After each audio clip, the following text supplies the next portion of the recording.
Hi, my name is Brittney. Welcome to Knack Gardening. Just had a birthday, celebrated it with the family, and so it was a milestone birthday, so I figured let's just go for it and try something new. First garden tour, in person on screen. All right, so let's start with what I love to grow strawberries in, and this is our green stalk. The strawberries we have here are June bearing, and my 4-year-old pretty much always picks these clean. So I don't believe we have any ready now, but it's been producing well for us. All right, it's a small space. I would need to really pay attention to doing the measurements of the whole garden space, but I want to say maybe 250 to 300 square feet. All the planting here is with high intensity and lots of vertical planting. So here, this is mostly the lettuce bed, and since it's getting warmer, I'm just kind of trying out different things. But I let my lettuce here go to seed. I let it bolt. Really interesting watching the plant kind of mutate into different stages. And then the Swiss chard definitely doesn't mind the heat. I've succession sowed some more Swiss chard, and I actually have some cilantro coming in here. I'm terrible with growing cilantro. It bolts so easily, but my idea is that the Swiss chard will continue to grow and then provide some shade to the cilantro. So we'll try it out. All right, over here in these close-knit quarters, we have a Naval Orange. It doesn't really like where I placed it, but with all of my fruit trees, I don't have much space, so they have to just sort of bear with its location, and in time it'll grow and it'll produce. It's produced some oranges, but not enough to really rant and rave about. This is exciting. First time growing the cucamelon right here. It's sort of like when you bite into it, it pops a little firmer than a grape, the skin, but you can eat it just with the skin on. It's kind of fun. It almost has like a subtle lime taste to it. Lots of water, and you see a bee pollinating it right there. Lots of pollinators. I love it. Aunt Molly's ground cherry. This is also, I guess I should go ahead and say, this was my first year growing really everything from seed. I've never done that before, and decided just to go for it. I also have some peppers in here that I ran out of space in the grow bag, so I figured I'd throw it in here just to see how it'll do, and it's doing great. We have a rose bush there. Here is this one's a peach, and then it's either a nectarine or an apricot. These didn't do as well. I didn't get any flowers. I think because I pruned it back so heavily, it sort of shocked the plant. But, I'll be patient.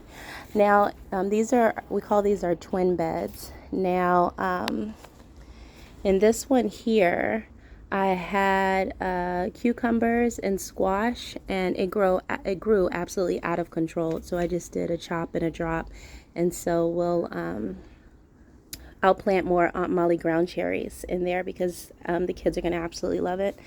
I have dragon tongue bush beans here. I just harvested some 2 nights ago for dinner, so I don't have as many now, but I like the bush beans, the blue leg bush beans better in terms of the taste. My kids also do too, but I'll probably cook it a different way. Instead of just steaming it, maybe I'll do a saute and try it again with them. More dragon tongue bush beans here. Tomatillo, oh my goodness. This is something that I'm really trying to work on. So the tomatillo plants are absolutely huge. It's collectively about maybe 6 in here. I'm not getting any tomatillos, and I just don't get it. I know that you're supposed to plant more than one. I don't know if it should be more than one variety, but it's wild. The length that I have on here and how many flowers, but they're just not getting pollinated. Even when I do like a shake, I see pollen that comes off, but I don't get it. In my mind, it should fall and connect to other flowers, but it's just not happening. So We call this pepper row. Lots of peppers and then some tomatoes interplanted along there. And then we have watermelon that are going up a trellis. I have a watermelon there and a watermelon here. Where is it? Yeah, right there. And then one I just pollinated this morning. So what I do, I take the male flower, of course, and I just, oh, what kind of bug is that? I don't know. Drop a comment if you know. I don't know if it's a good guy or a bad guy, but I'm just gonna let it be. So pollinating this watermelon, I just take a male flower and then I actually just leave it there. I'll kind of, a dab will do ya, and then I'll just leave it right on top. And that's worked well. I pollinated the other 2 watermelons. There's some that I didn't get to, and those either because of work or a vacation, but that's been fun. These are our Ann apples. We've had this a couple years now. It produces so prolifically. Absolutely love it. Hubby loves apples, so I keep them coming. This is our first Amish paste tomato. Exciting. These were our purple potted pole beans that I've let go to seed, so it's time for us to go ahead and harvest. Absolutely loved it, and it was so much fun watching that grow. That was probably one of the first things we ate from the garden once I sowed all of the seeds. All right, so more tomatoes, different varieties. I have some extra ones here that I don't have space for. I've given out a lot to my coworkers, and I'll mix them in as some tomatoes end up needing to be pulled because of disease. But whenever I see this, I just kind of pull it and then chop and drop in the walkway. This is our plum, our Rosa plum that's starting to turn purple. One here and one here. Yeah, again, my fruit trees, except for the apple, they're not really too happy with me because I used the plum as a trellis for the purple potted pole beans before we had the arch put in place. So I think that kind of shaded it a bit. And also I have to heavily prune it. I'm pretty sure this is not a dwarf variety. And so it grows so massive. And of course I can't have a massive fruit tree. So I have to cut it down to the size that I want it. And so it's mad at me right now.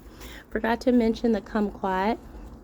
Delicious, delicious. I didn't even know what that fruit was until a yoga class, and then one of the class members brought one, and I was like, I want to grow that.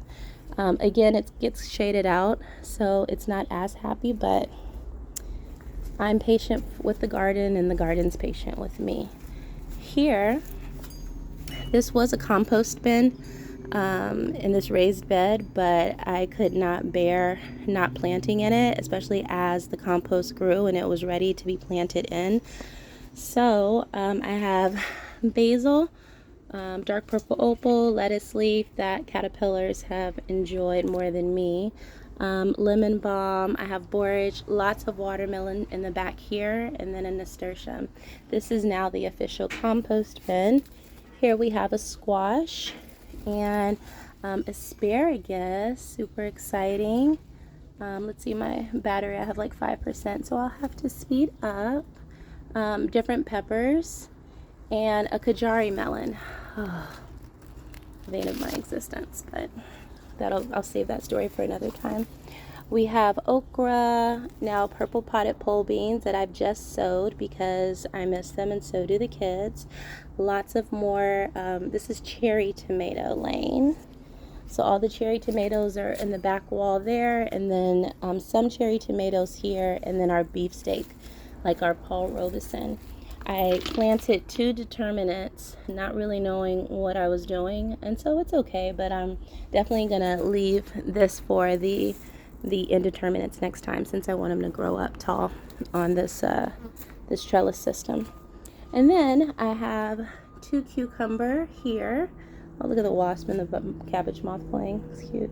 And then I have 3 squash here. And then that takes us to some flowers that my 4-year-old, or some plants that my 4-year-old brought home for Mother's Day.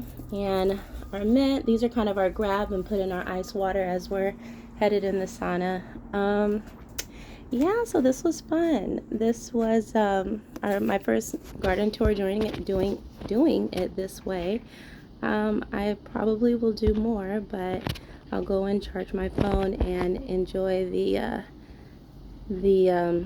limited time. All right, signing off, Knack Nud Gardening.